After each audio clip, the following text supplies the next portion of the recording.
আপনারা দেখতে পাচ্ছেন এখানে কিন্তু একটা মাঠ ফার্ম। যাই হোক এই মাঠ ফার্মটা দিয়া মিস্ত্রিরা কিন্তু ঈদের আগে কাজ করছে।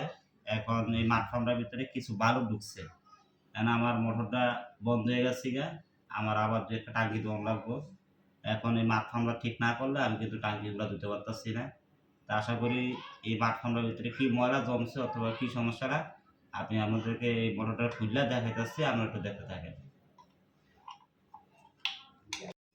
যাই হোক বিওসি আমি মোটরটা খুললাম, আপনারা দেখেন এই যে অল্প একটু ময়লা কিন্তু মাঠ ফার্মটার ভিতরে।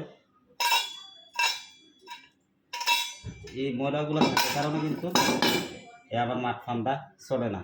এই যে অল্প একটু ময়লা, এই যে ময়লাগুলো থাকার কারণে কিন্তু এই যে মাঠ ফার্মটা বন্ধ হয়ে গেছে গা। এই যে আর কোনো ময়লা নেই, একদম পুরো ক্লিয়ার। এই যে মাঠ এই যে এই ময়লাগুলো ছিল, অন্য কোনো ময়লা নাই। এই কুতুর ময়লা থাকার কারণে কিন্তু এই ফাঁকাটা দিয়ে দেখা গেছে গা। এই ফাঁকিগুলো ফাঁসটা হয় না, তার জন্য কিন্তু এই ডেলিভারির দিকে উপরে ফাঁকা হয় না, এই কিছুটা ময়লা ছিল।